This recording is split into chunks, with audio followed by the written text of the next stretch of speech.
आपण या व्हिडिओच्या माध्यमाने ऐकणार आहोत भोले भगवान शिवाचे 108 नाव, महादेवाचे 108 नाव।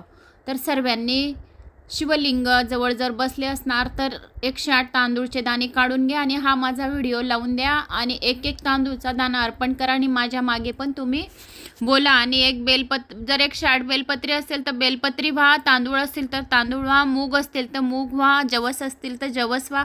कोणतीही वस्तू 108 वेळा काढून घ्या, 108 वेळा मोजून घ्या, जी वस्तू तुमच्याजवळ क्वांटिटी जास्त असेल त्याची।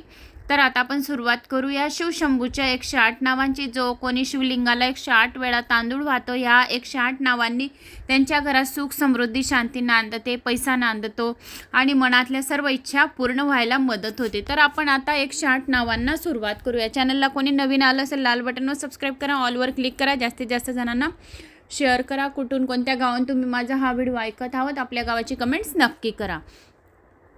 श्री गणेशाय नमो नमः।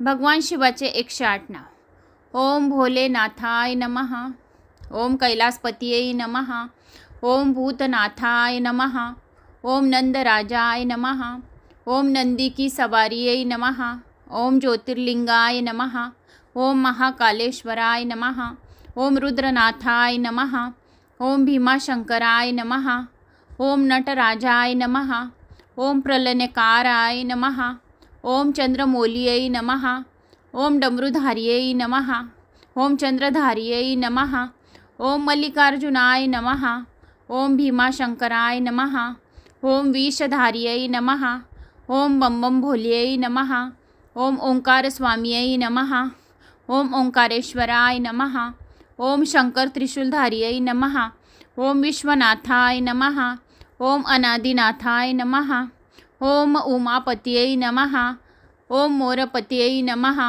ओम गणापतये नमः, ओम भोले बाबाय नमः, ओम शिवजिये नमः, ओम शंभोवे नमः, ओम नीलकंठाय नमः, ओम महाकालेश्वराय नमः, ओम त्रिपुरार्याय नमः, ओम त्रिलोकनाथाय नमः, ओम त्रिनेत्रधार्यै नमः, ओम परफाणी बाबाय नमः, ओम जगत्पिताय नमः, ओम मृत्युंजयाय नमः, ओम नामधार्यै नमः, ओम रामेश्वराय नमः, ओम लंकेश्वराय नमः, ओम अमरनाथाय नमः, ओम केदारेश्वराय नमः, ओम बगलेश्वराय नमः, ओम मंगलेश्वराय नमः, ओम अर्धनारीश्वराय नमः, ओम नागार्जुनाय नमः, ओम जटाधार्यै नमः, ओम नीलेश्वराय नमः, ओम गलसर्पमालाय नमः, ओम दीनानाथाय नमः, ओम सोमनाथाय नमः,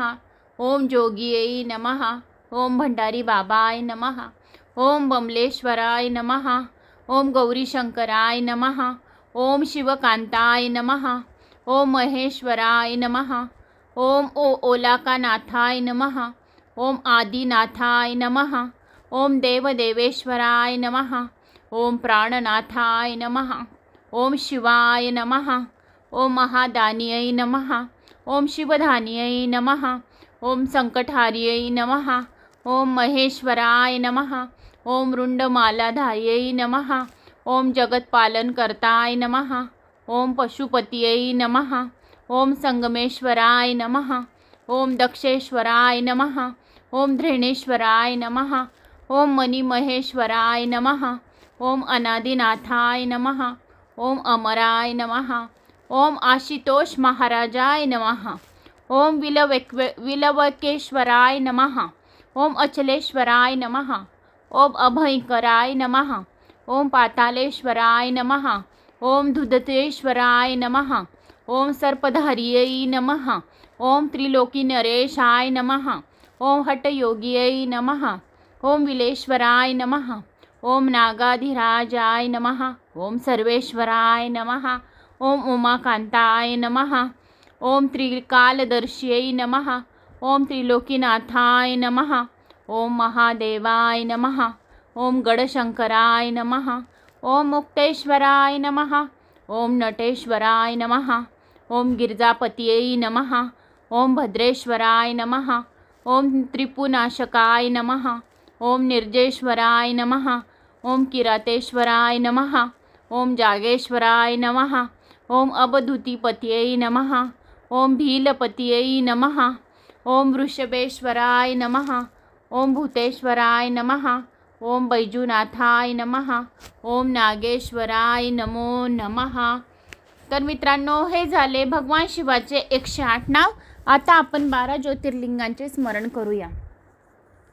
नुसते श्रवण सुद्धा केले तरी सुद्धा चालेल। तर आता आपण 12 ज्योतिर्लिंग कुठले कुठले आहेत ते श्रवण करूया।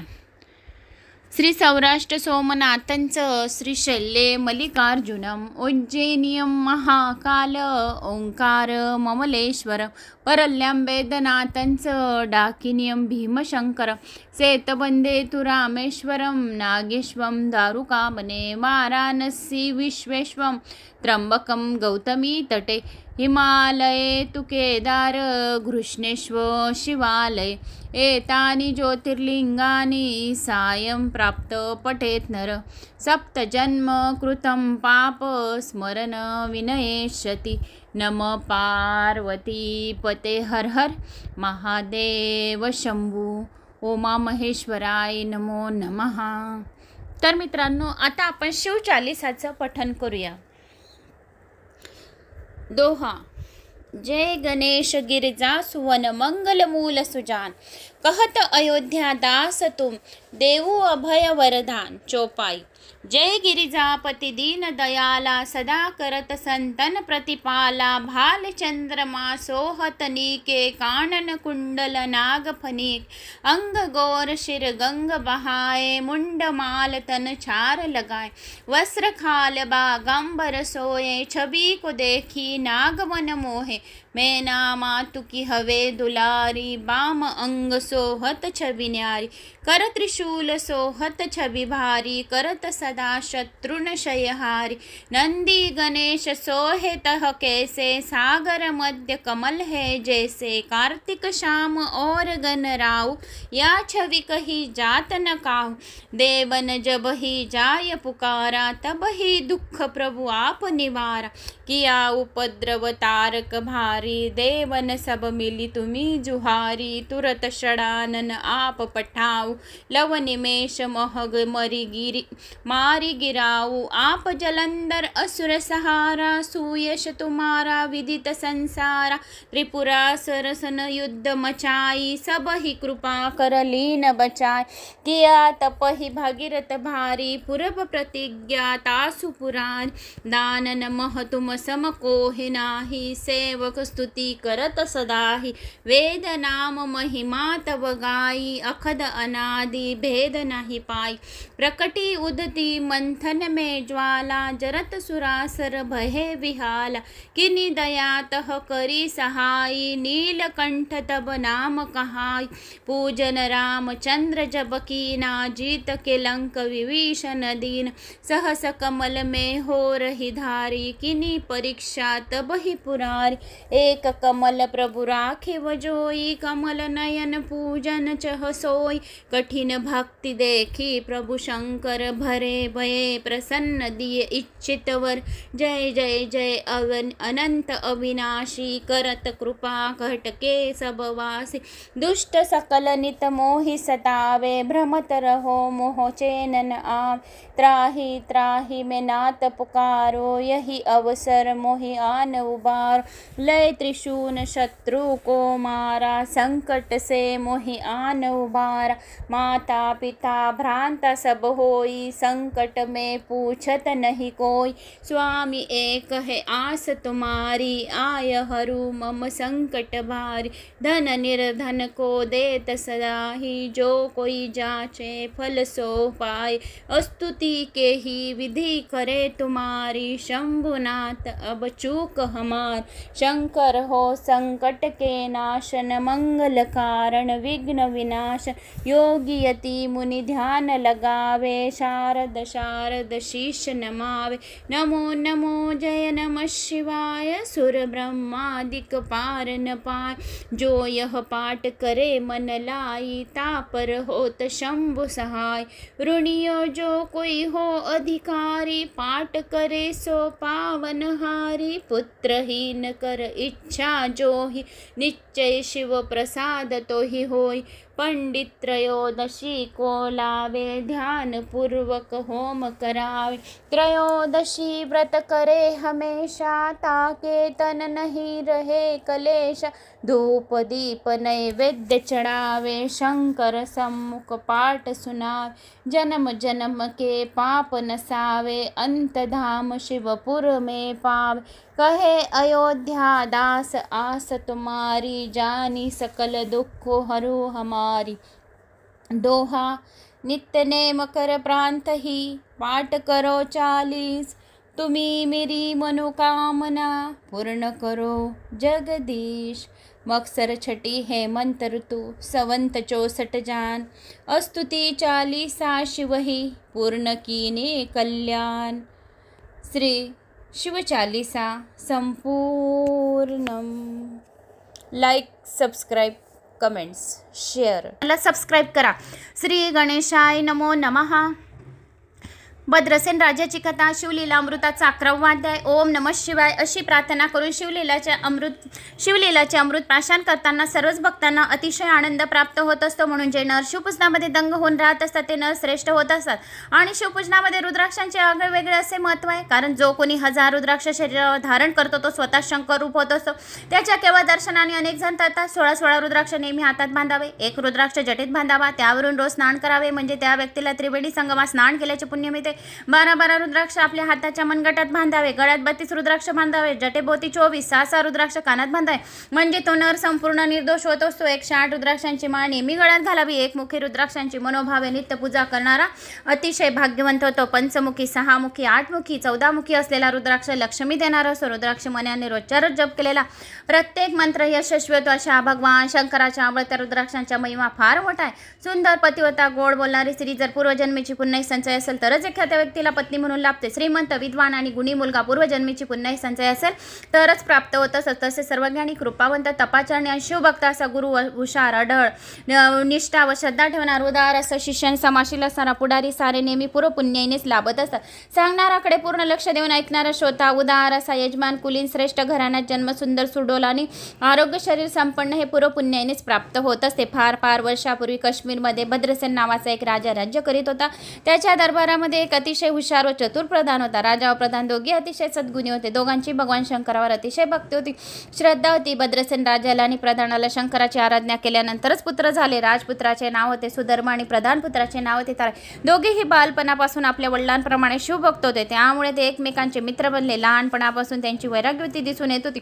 दोघे कुमार 5 वर्षांचे। त्यांच्या माता आणि दासी त्यांना उत्तम वस्त्रे स्वतंत्रचे अलंकार घालीत अत्तरे लावित असत, पण दोन्ही कुमार ते सर्व काढून फेकून देत असत। आपल्या सर्व अंगाला भस्मपासून रुद्राक्षांच्या माळा गळ्यात घालीत असत। एका बाजूला एकांतात एकटे बसून शिवस्मरण करणे त्यांना फार आवडत असे। प्रधान आणि राजा हे दोघे आपल्या मुलांचे असे वागणे पाहून फार आश्चर्यचकित होते। त्यांना वस्त्रे आभूषणे का आवडत नाही, त्यांना काही केल्या समजेना। त्यांच्या अंगाचे भस्म पुसून त्यांना चांगली वस्त्रे बडबडीत नेसवली, अनेक उत्तम दागदागिने घातले, तर हे कुमार सर्व आपल्या अंगावरून उतरून ब्राह्मणांना दान करून टाकीत असे। राजाने दोघांना शिक्षा करून पाहिले, मारून पाहिले, दोघांना एकमेकांपासून दूर ठेवले। दोघे आपल्या व्रत सोडित नसत, शिवस्मरण सतत चालू ठेवीत असत। राजा आणि प्रधान दोघे अतिशय चिंतातूर झाले होते। एके दिवशी पराशर ऋषी आपल्या सर्व गोत्रवळासह काश्मीरला आले। पराशर ऋषी ज्ञानाचे खूप श्रेष्ठ होते, त्रिकालज्ञानी असे होते। श्रेष्ठ अशा वशिष्ठ मुनींचे नातू होते। त्यांच्या काळात यज्ञ कार्यात राक्षस अडथळे आणि त्यांनी राक्षस शस्त्र केले होते। पूर्वी ज्याप्रमाणे माणसे सर्वत्र वावरतात त्याप्रमाणे सगळीकडे मोठ्या प्रमाणात राक्षस वावरत होते। त्यांच्या सानिध्यात आलेल्या सर्व प्राणी मात्रांना त्रास देत होते, म्हणून यज्ञ करून पराशर ऋषीने सर्व राक्षसाचा नाश केला। जन्मजय राजाने सर्पयज्ञ चालवत असताना ज्याप्रमाणे अस्तिक ऋषींमध्ये पडून तो थांबवला आणि सर्पकुळाचा नाश होऊ दिला नाही, त्याप्रमाणे पुलिस मुनी पराशर ऋषींच्या राक्षस शस्त्राच्या मध्ये पडले, म्हणून पराशर ऋषींचा राक्षस यज्ञ थांबला। त्यामुळे रावण, कुंभकर्ण वगैरे सारेच राक्षस वाचले। ब्रह्मदेवा राग करून जेव्हा विश्वामित्रांनी आपली प्रतिसृष्टी निर्माण केली होती तेव्हा पराशर ऋषींनी त्या बलाढ्य पतिव्रतेला अतिशय जर्जर केले होते। असे श्रेष्ठ ऋषी आता भद्रसेनाच्या राज्यात आले। पराशर ऋषींच्या नातू शब योगेंद्री भद्रसेन राजा कुलगुरू होता। ऋषी आपल्या नगरात आल्याची बातमी करतात राजा व प्रधान धावत त्यांना सामोरे गेले। ऋषींची आता सांग पूजा करून सर्वांना वस्त्रंकार देऊन मोठ्या मानाने आपल्या घरात आणले। नंतर राजाने पराशर ऋषींना नमस्कार केला व म्हटले, मुनिराज, आमचे दोन्ही पुत्र या वयात एकदम विरसक्त आहेत. त्यांना चांगले अलंकार का आवडते? रुद्राक्ष आणि भस्म लेपन मात्र अतिशय आवडते. दोघी नेहमी एकांतात बसतात, दांडगाई अजिबात करीत नाही. राजविलास दोघांनाही आवडत नाही. अशा हत्तीच्या सजवलेल्या सुंदर अशा अंबारी तळटीत बसायला आवडत नाही. अशा तऱ्हेने वीर सक्तीने शिवभक्ती केली तर मग आमच्यानंतर पुढे राज्य कसे करतील याची आम्हाला फार फार काळजी पडली. तेवढ्यात राजा आणि प्रधानांचे ते दोन्ही कुमार तेथे आले. पराशर गुरूंनी त्यांच्याकडे टक लावून पाहिले. तळपडणाऱ्या चंद्रसूर्याप्रमाणे दोघे खूप खूप तेजस्वी दिसत होते. पराशर ऋषींनी दोघांना आपल्या जवळ घेतले. तर राजाला म्हणाले, दोघी असे वीरसक्त आणि शिवभक्त काय तुला सांगतो ते. फार फार वर्षापूर्वी या काश्मीर देशातच नंदीग्राम नावाचे एक फार मोठे शहर होते. त्या नगरात महानंदा नावाची एक वेश्या राहत होती. महानंदा दिसायला अतिशय सुंदर होती. प्रत्यक्ष मधून सुद्धा तिला पण वेळा अशी तिची काया खूप खूप नाजूक, अतिशय डोलदार. तिची आईने भाऊ दोघ जण असे तिच्याजवळ राहत असत. तिची हिरी माणिक लावून बनवलेली शय्या, सुंदर सजवलेला पलंग, त्यावर अत्यंत मुलायम राजशय्या चंद्राच्या किरणासारखा अतिशय शीतल प्रकाशावर सांडलेला अशी सुंदर होती. तिचे गाई गोठे गुराणे किच्च भरले होते. दारात उत्तम प्रतीची हत्ती झुलत होती. तिच्या गायनाने किन्नर चुका स्वस्थ होऊन बसत होते. तिची नित्यकला पण सर राजेमाना डोलावून दाद देत असे. तिच्याशी एकदा तरी रतिक्रीडा करायला मिळावी, तिचा सहवास थोडा वेळ का होईना मिळावा यासाठी मोठे मोठे राजे लोक तिच्या दारी टिष्टत बसत असत. महानंदा वेश्या असून अतिशय पतिव्रता होती. तिची एकदा तिने एका पुरुषाला शब्द दिला की त्याचा एक दिवस पुरा होईपर्यंत ती प्रत्यक्ष इंद्रालाही वश होणे शक्य होत असे. भगवान शंकराची निसीम भक्त होती. तिचा स्वभाव अतिशय दानशूर आणि खूप खूप उदार असा. आता सोमवार प्रदोष शिवरात्री व्रते ती नेहमी मनापासून करीत असे, नियमितपणाने करीत असे. ती आपल्या घरी अन्नछत्र चालवित असे. रोज लक्ष बिलपत्रांनी ती शंकराची पूजा करीत असे. ब्राह्मणांकडून शंकरावर अभिषेक करीत असे. दारी आलेला जे काही मागेल ते महानंद त्याला देत असे. श्रावण मासात कोटीलिंग करून घेत असे. या महानंदे आपल्या घरी एक कोंबडा आणि माकड पाळले होते. त्यांच्या गळ्यात सुद्धा रुद्राक्ष माळा घालून ती त्यांना नित्य करायला शिकवित असे. तिची जी नित्य शाळा केली होती त्यात तिने सुंदर शिवलिंग स्थापले होते. दोघांना तिने मी श्वासासमोर बांधून ठेवत असे. ब्राह्मण पुराण सांगत त्यावेळी लक्ष देऊन ऐकत असत. मग त्यानंतर महानंद त्या दोघांना सोडून देत असत. आपण स्वतः भान अर्पून शंकरासमोर नित्य करीत असे. कुकुट व मरकट या दोघांनाही कौतुकाने नाचायला लावत असे. त्यांच्या दोघांच्याही गळ्यावर कपाळावरती प्रेमाने नित्य निमित्तपणे भस्म चर्चित असे. याप्रमाणे महानंदी बरोबर या दोन्ही प्राण्यांनाही आपोआप शुभजन घडत होते. एक दिवस सदाशिव स्वतः महानंदीचे सत्व बघण्यासाठी तिच्या पतिव्रतेची परीक्षा घेण्यासाठी नंदीगाम ग्रावी आले. यासाठी त्यांनी रूप बदलले आणि सौदागराच्या वेश धारण करून शंकर महानंदीच्या घरी सौदागराच्या रूपातील शंकराचे रूप पाहून महानंद अगदी पार वेळावली. त्याने सौदागराला घरात बोलवले. सौदागराच्या आदराने चौकशी करून त्याला आपल्या वत्सकावर प्रेमाने हात धरून बसवले. सौदागराच्या एका हातात एक अतिशय बहुमूल्य सुंदर अशी रत्नकंकण होती. ते इतके तेजस्वती की वस्तू पृथ्वीवर तयार झाली नाही. कोणाही पाहणाऱ्याच्या लक्षात येत होते. महानंद ते कंकणाकडे पाहत होती. तिच्या मनातील भावना बरोबर सौदागरूपी शंकरांनी ते कंकण काढून तिच्या हातात घातले. त्याबरोबर ती अतिशय आश्चर्यहर्ष झाल्याने म्हणाली, तुम्ही मला पुतिमोलाचे कंकण दिले आहे. मी 32 लक्षांनी पद्मिनी. मी तुमचा 3 दिवसासाठी स्वीकार केला. आता 3 दिवस फक्त तुमचीच आहे. तुम्ही असेपर्यंत 3 दिवस मी अन्य कुणाकडे अजिबात लक्ष न देता पतिव्रते सांभाळे. सौदागर तिला हो म्हणाला. मग त्याने आपल्या जवळील तेजस्वी दिवेलिंग काढले. समोर ठेवले. लिंग पातात जय जय चंद्रमुनी असे म्हणून महानंदा बदनात पुदनात स्मरणात दंगून गेले. या लिंगावरून कोटी कंकणे ओळून टाकत असे तिला वाटले. सौदागर तिला म्हणाला, महानंदा, लिंग म्हणजे माझा प्राण आहे. तेव्हा तू अतिशय नीट जपून सांभाळले पाहिजे. जर हे भगले किंवा जळाले तर मी अग्नीमध्ये प्रवेश करेन. तेव्हा तू हे अतिशय नीट जपून ठेव. महानंदाने अतिशय काळजीपूर्वक आपल्या नित्य शाळेत सौदागराचे दिव्य लिंग असे नेऊन ठेवले आणि ते अत्यंत लाडीवाळपणे सौदागराला म्हणे, स्वामी, 3 दिवस जसे आपल्यासाठी शरीराचे आरक्षण केले तसेच दिव्यलिंग अगदी सुरक्षित ठिकाणी ठेवीन. हे पहा, माझ्या नित्य शाळेला तेथे माझे रक्षक कुकुट व मरकट आहेत. ते सांभाळतील. हे लिंग आणि महानंदा दोघे मनसकावर झोपले. तेवढ्या तिची परीक्षा पाहण्यासाठी शंकराने अग्नीला महानंदीच्या नित्यशाळेत आग लावण्याची आज्ञा केली.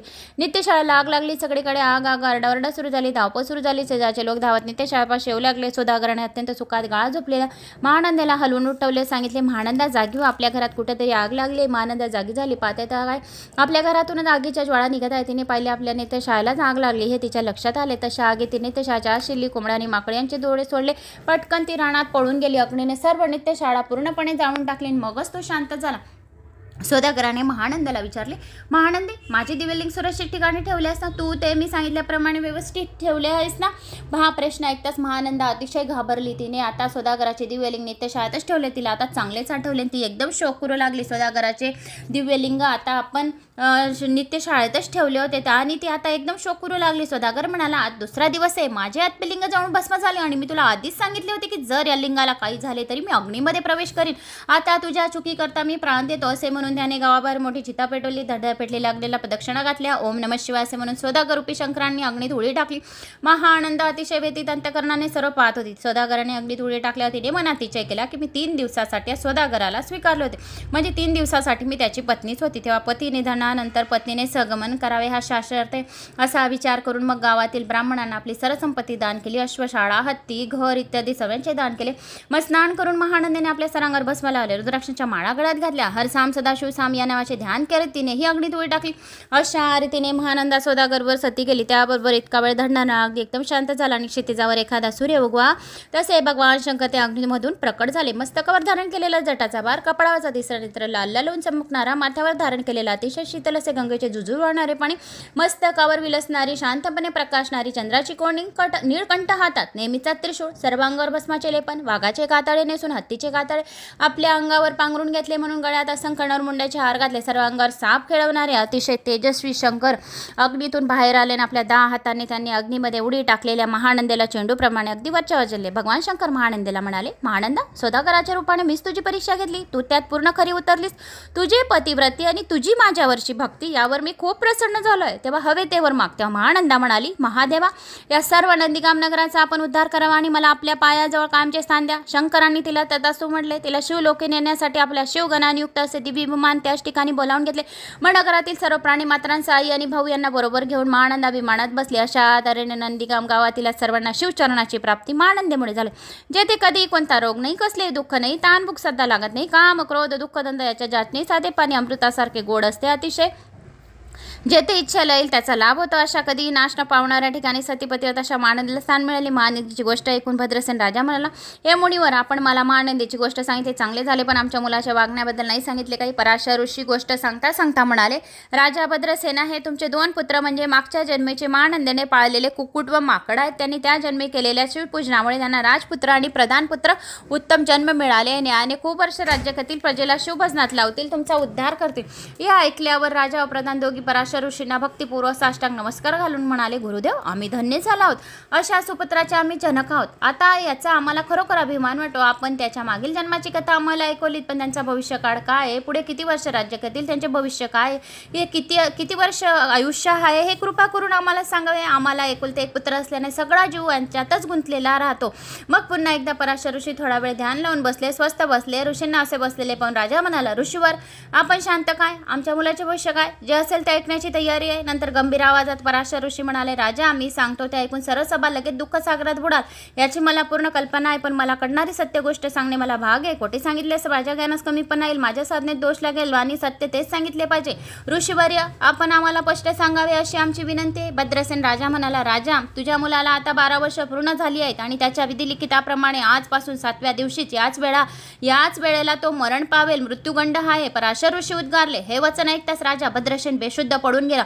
आपल्या मुलाचे असे मरण पावेल असं ऐकून जो पिता ऐकेल तो बेशुद्धच पडेल, म्हणून भद्रसेन राजा बेशुद्ध पडला. सर्वांची अंतकरणे शोकाने अतिशय विदीर्ण झाली. अंतपुराणात राणी वशात तर आकाशाला फाडून टाकेल. राणी बी आक्रोश करू लागली. त्या मुलाची आई जोरजोराने रडू लागली की माझ्या मुलाचे मरण आजपासून 7व्या दिवशीच आहे, म्हणून ती राणी सुद्धा जोरजोराने रडू लागली. पराशर ऋषींनी राजाला सावध केले. सावध झाल्यावर राजाने विचारले, ऋषीवर, यावर उपाय आहे का, असेल तर मला सांगा, मी तो करीन. राजाचे रुदन ऐकून पराशर ऋषी उपदेश करू लागले, हे नृपश्रेष्ठा, अरे तू धीर सोडलास तर प्रजेने काय करायचे. नृपश्रेष्ठा, तू असा धीर सोडू नकोस. ही पंचमहाभूते नव्हती ज्यावेळी चंद्र सूर्य नव्हती, सारी माया नव्हती, त्यावेळी ब्रह्मांड सर्व फक्त शिवाने व्यापलेले होते. त्यांच्या हुंकारातून ब्रह्म म्हणून जागृत अवस्था आली. ध्वनी म्हणजेच माया निर्माण झाली. तसेच अविश्वास आपणास दिसणारे त्रिविध अंक शिवाच्या इच्छेने निर्माण झाले. त्याने आपल्या सतोषाने विष्णू, राजशाने ब्रह्मदेव, तमाशाने रुद्र निर्माण केला. नंतर त्याने ब्रह्मदेवाला सृष्टी निर्माण करायला सांगितले. तेव्हा ब्रह्मदेव म्हणाले, मला त्याचे काही ज्ञान नाही, मी अज्ञानी आहे, म्हणून आपण मला उपदेश करून त्या संबंधीचे ज्ञान द्यावे. मग शंकरांनी त्यांना 4 वेदांचा उपदेश केला आणि 4 वेदांचे सार म्हणजे हा शिवलीला अमृताचा 11वा अध्याय रुद्र अध्याय आहे असे सांगितले. या अध्यायात स्वयं शिव आहे, प्रत्यक्ष मीच आहे. मी सांगितलेल्या ज्ञानाहून अगदी श्रेष्ठ ज्ञान आहे. दुसरीकडे हा अध्याय कुठेही नाही. हा रुद्र अध्याय आहे, प्रत्यक्ष मीच आहे, साक्षात हर साम सदा शिवच आहे असे स्वतः शिवशंकराने, महेशाने, महादेवाने सांगितले आहे. जो कोणी हा रुद्र अध्याय मनापासून अत्यंत भक्तिभावाने वाचतात किंवा ऐकतात त्याच्या दर्शन घेतल्याने इतर व्यक्ती सुद्धा उद्धारून जातात. मग ब्रह्मदेवांनी प्रत्यक्ष शंकराकडून घेतलेल्या आपल्या 7 मानसू पुत्रांना हा रुद्र सांगितला. तेथून अत्यंत तपस्वी ज्ञानी श्रेष्ठ ऋषींच्या मुखातून हा पृथ्वी तलावावर आलेला आहे. जो या अध्यायाचे अत्यंत मनापासून पारायण करतो त्यांच्या दर्शनाने तीर्थसुद्धा अधिक पावन होतात. स्वर्गातले देवाशा व्यक्तींचे दर्शन घ्यायला अत्यंत आतुर होता. असा रुद्रमहिमा हा रुद्रमहिमा ज्यावेळी फार वाढला होता त्या यमपुरीमध्ये फार सोच पडली होती. यमदूतांना पृथ्वीवर काही काम उरले नाही. अशा तऱ्हेने यमपुरी सोच झाली तर स्वर्गाचे काही खरे नाही. कारण ते भयंकर गर्दी होईल. त्यामधून देवतांनी आव्हान निर्माण होऊ शकेल म्हणून पृथ्वीवर स्थिती तशीच राहण्यासाठी मग यमाने अभक्तीला नास्तिकतेला पृथ्वीवर पाठवले. तिच्या सांगण्यावरून या अध्यायावर येथील कुतुकवादी वाद घालू लागले. अभक्तीने नास्तिकतेने लोकांच्या मनातील मत्सर वाढला. त्यामुळे काही लोक शिवाचा द्वेष करू लागले. अति महानरकात जाऊन पडले. यमाने सेवकांना सांगितले जो कोणी शंकराचा थोडा सुद्धा द्वेष करत असेल त्यांचे आयुष्य कमी करा आणि त्यांना सारखा खूप त्रास द्या, नरकामध्ये टाका. जे कोणी शिव मोठा विष्णू लहान विष्णू मोठा शंकर लहान शंकर भेदाभेद करत असतील मागे पुढे न पाहता त्यांना पण खुशाल नरकात घाला. ज्यांना रुद्र अध्याय अजिबात आवडत नाही त्यांना खुशाल कुंभी पाकात फेका. आणि या रुद्र अध्यायाची मनापासून भक्तिभावाने पारायण करणाऱ्याचे आणि वाचन करणाऱ्याचे आणि ऐकणाऱ्याचे आयुष्य वाढवा. म्हणून हे राजा आता नियमितपणाने तू रुद्राची पारायण कर. शिवावर अभिषेकाची सतत धार धर म्हणजे तुझे येणारे संकट एकदम टळेल. आपल्या इथं शतगटाची स्थापना कर. दिव्य वृक्षाची पाणी आणून घटातील सर्व पाणी मंत्राने पवित्र कर. त्या पाण्याने तुझ्या पुत्राला स्नान घाल. रोज रुद्र अध्यायाची 10,000 आवर्तने कर. याप्रमाणे सतत 7 दिवस आवर्तने कर. जो कोणी सतत 7 दिवस पारायण करतो तो आजारी व्यक्ती सुद्धा तो आजारपणा नाहीसा होऊन एकदम टवटवीत आणि टकटकीत होतो. असे हा अध्यायात स्वतः शिवाने सांगितलेले आहे. साक्षात शिव या अध्यायात अवतरलेले आहे. म्हणून जो कोणी या अध्यायाचे सतत 7 दिवस पारायण करतो त्याचे दीर्घ आयुष्य होतं. जो कोणी ऐकतो कोणाला सांगतो त्याचे सुद्धा दीर्घ आयुष्य होते. म्हणून तुझे संकट एकदम टळेल. तू सतत 7 दिवस ऐक म्हणजे तुझे संकट एकदम टळेल.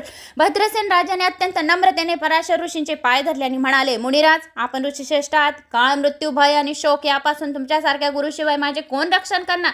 तुम्हीच मला संकट निवारण्यासंबंधी मार्गदर्शन केले पाहिजे तेव्हा मी ताबडतोब करतो. पण आपण आचार्य होऊन माझा हा अभिषेक व 10,000 आवर्तने करावी ही प्रार्थना आहे. तेव्हा तुम्हीच मुख्य आचार्य होऊन काम करावे. तुमच्याबरोबर ऋषीमुनी आहेत सांगाल तेवढे आणखी बोलावून आणतो. आपण लगेचच प्रारंभ करावा. मग राजा भद्रसेनाने 1000 ब्राह्मणांना बोलवले. सर्व ब्राह्मण उत्तम प्रकारचे शिवभक्त होते, विद्वान होते, सदाचारी होते. परधन परस्त्री यांच्याविषयी त्यांच्या मनात मुळीच आसक्ती नव्हती. पापाचा पैसा मिळवणारे मुळीच नव्हते.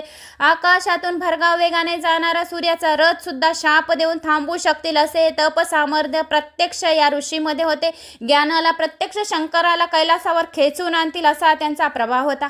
असे 1000 ब्राह्मण आल्यानंतर 1000 घटांची पराशर मुनींनी तेथे स्थापना केली. तीर्थक्षेत्राचे अत्यंत पवित्र नद्याचे पाणी त्यात भरून ठेवले. शुभ अशी आंब्याची ताजी पाणी प्रत्येक घटामध्ये घातली. सर्व तयारी पूर्ण होताच रुद्रघोष सुरू झाला. शिवनामाचा गजर सारखा रात्रंदिवस 7 दिवस चालू होता. अशा तऱ्हेने पूर्ण झाल्यावर 7व्या दिवशी पूर्वी वर्तवलेल्या भविष्याप्रमाणे यमराज बाळ सुधर्माचे प्राण घेण्यासाठी भद्रसेन राजाच्या घरी आले. मृत्यू वेळ आली. सुधर्म बेशुद्ध होऊन पडला. हृदयाचे स्पंदन थांबले. एक घटका संपली. राजा भद्रसेन पुत्राची अवस्था पाहून मनात अतिशय व्याकुळ झाला. नंतर पराशर ऋषींनी स्थापन केलेल्या पवित्र घटातले रुद्रदक बाळाच्या अंगावर शिंपले. त्याबरोबर बाळ हळूहळू शुद्धीवर आले. त्याने आपले डोळे उघडून पाहिले. अतिशय आनंदामुळे भद्रसेनाच्या डोळ्यातून आनंद अश्रू गळू लागले.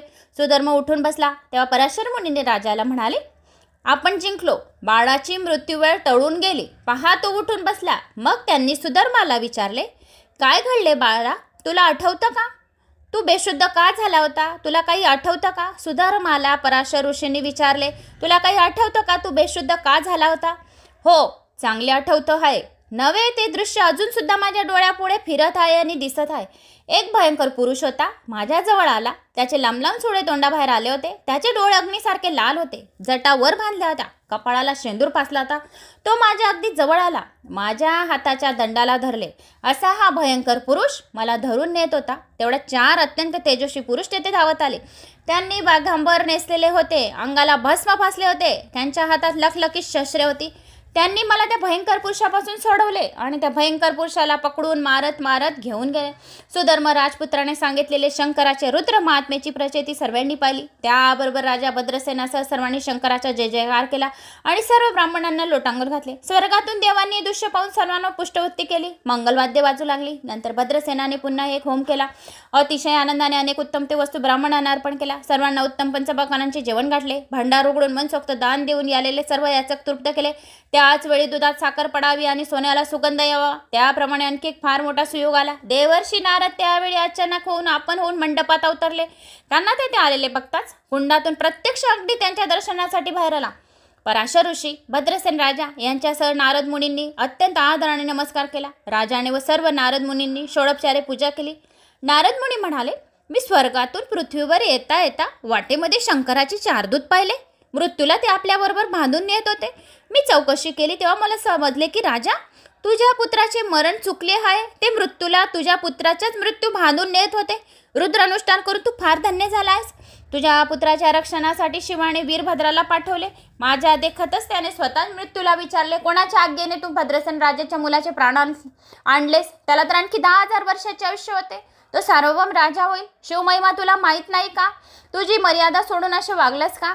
तेव्हा मृत्यूने उत्तर दिले, क्षमा करावी मला महाराज, पण मी नेहमीप्रमाणे आपल्याकडे असलेली महाराज भद्रसेनाची पत्रिका वाचून पाहिली होती. त्यामध्ये स्पष्टपणे 12व्या वर्षी त्याला गंडांतर होते. ते माझ्या प्रत्यक्ष पाहण्यात आले, म्हणून माझ्या हातून अपराध झाला. मग त्याच्या हातून घडलेल्या त्या अपराधामुळे अत्यंत कष्टी झालेले यमाने शंकराचे स्तवन केले. न कळत आपल्या हातून अपराध झाला त्याबद्दल क्षमा करावे असे पुन्हा पुन्हा विनवले. नारदाच्या अशा तऱ्हेचे बोलणे ऐकून भद्रसेन राजाने अत्यंत लीनतेने भक्तिभावाने पुन्हा लोटांगण घातले. मुलाच्या मृत्यू टळलेले झालेले अतिशय आनंद पित्त आणखी 1000 रुद्र करून मोठा उत्सव केला. अशा तऱ्हेने 100 रुद्र केले की तो पुरुष शतायुष्य होतो आणि रुद्र महात्म्याचा अध्याय वाचला की तो माणूस शिवरूप होऊन जातो. तो ते जन्म मरण्याच्या फेऱ्यामधून मुक्त होतो. नंतर नारद मुनी गुप्त झाले. भद्रसेन राजाने अपार दक्षिणा देऊन आपल्या गुरुला संतुष्ट केले. नंतरच अत्यंत आदराने त्यांना निरोप दिला. हे आख्यान जे वाचतील त्यांना अतिशय दीर्घायुष्य, उत्तम सद्गुणी संतती लाभेल. ब्राह्मणांना 1000 गायी दान दिल्याचे पुण्यफळाची प्राप्ती होईल. 1000 रुद्र अभिषेकाची प्राप्ती होईल. आणि हा अध्याय वाचला म्हणजे त्या माणसाला 1000 रुद्र अभिषेकाचे पुण्य मिळेल. महापापे त्याची चटकन नाहीशी होतील. हा अध्याय जर दिवसातून 3 वेळा वाचला तर आलेली त्याची मोठी मोठी भयानक मृत्यूगंड आणि संकटे दूर होतील. दिवसातून 3 वेळा वाचावा. या कलयुगात तर शिवकीर्तनाचा महिमा विशेष मोठा आहे. पुढे भद्रसेन राजाने सुधर्मपुत्राला आपले राज्य दिले. तारकाला राज्याचे प्रधानपद दिले आणि प्रधानांचा वान प्रस्ताव स्वीकार करण्यासाठी तप करण्यासाठी वनात निघून गेला. शंकरांनी आपले दिव्य विमान पाठवून त्या दोघांना स्वर्गात नेले. हे दोघे शेवटी विष्णू आणि ब्रह्मदेव यांच्या राज्यात काही दिवस राहून शेवटी शिव स्वरूपात विलीन झाले. हा 11वा अध्याय म्हणजे प्रत्यक्ष 11 रुद्र आहेत. हा अध्याय भक्तिभावाने ऐकला म्हणजे 11 रुद्र प्रसन्न होता. मनामध्ये इच्छिलेले फळ प्राप्त होते. मृत्युंजय जप, रुद्रानुष्ठान जे कोणी करतात त्यांना कसल्याही प्रकारची ग्रहपीडा, पिशाचपीडा, रोगपीडा बाधत नाही. जो या अध्यायाला खोटे हाय कुत्सितपणे म्हणेल तो अतिशय अल्पायुष्य होईल. अशा माणसाची संगती कधी धरू नये. त्याला कायमचे वाईट टाकावे. विष खाणाऱ्याच्या पंक्तीला बसून जेवले तर जेवणाऱ्याला मृत्यू येणार, म्हणून असा नास्तिकेची संगत अजिबात धरू नये. सर्व शिवलीला अमृत वाचणे ज्यांना अजिबात शक्य नसेल त्यांनी 1 रुद्राचा अध्याय जरी वाचावा. या अध्यायाचे पारायण करणाऱ्याला 1000 रुद्र अभिषेक केल्याचे पुण्य मिळते. त्याच्या घरी नेहमी अतिशय आनंद भरलेला असतो. दीर्घ आयुष्याची प्राप्ती होते. अखंड सौभाग्याची प्राप्ती होते. धन संपदा, सुख, समृद्धी, यश, कीर्ती, विजय जे जिथे जातील तिथे विजय मिळेल. असे ही शिवलीला अमृताचा 11वा अध्याय एवढा पॉवरफुल आहे. तर हा 11वा अध्याय असा आहे मित्रांनो. तर मला अशी आशा आहे की तुम्हाला माझा हा शिवलीला अमृताचा 11वा अध्याय आवडला असेल. आवडल्यास एक लाईक करा. कुठून कोणत्या गावाहून माझा व्हिडिओ ऐकत आहोत कमेंट्समध्ये नक्की करा. जय श्री महाकाल तरी करा. जय श्री महाकाल केल्याने महाकाल आपली रक्षा करतात. आणि शालिनी भक्तिसागरवर बी अशाच सुंदर कथा शालिनी भक्तिसागरवर शिव महापुराणाच्या मराठी शुद्ध मराठीत चालू आहे. तर शालिनी भक्तिसागर चॅनल सर्च करा आणि शिव महापुराण कथा, पुण्यमयी पावनमयी कथा ऐकून आपले कान तृप्त करा आणि आपल्या मनातल्या सर्व इच्छा पूर्ण करा. अतिशय खूप सुंदर छोटे छोटे उपाय शुद्ध मराठी भाषेमध्ये आहे. 12 ज्योतिर्लिंगांची स्थापना कशी करायची आहे, कोणते शिवलिंगाची स्थापना सर्वात जास्त कलियुगामध्ये महत्त्वाची आहे, बेलाची झाडाची पूजा कशी करायची, नैवेद्य शिवाचे कसे ग्रहण करायचे, खूप छान कथा तिकडे आहेत. सतीखंड, रुद्राक्ष, 1 तर 14 रुद्राक्षांचा महिमा कसा काय आहे आणि 1 तर 25 अध्याय महादेवाचे संपूर्ण शालिनी भक्तिसागरवर येणार आहेत. तर शालिनी भक्तिसागर चॅनलला सबस्क्राईब करा. जय श्री महाकाल.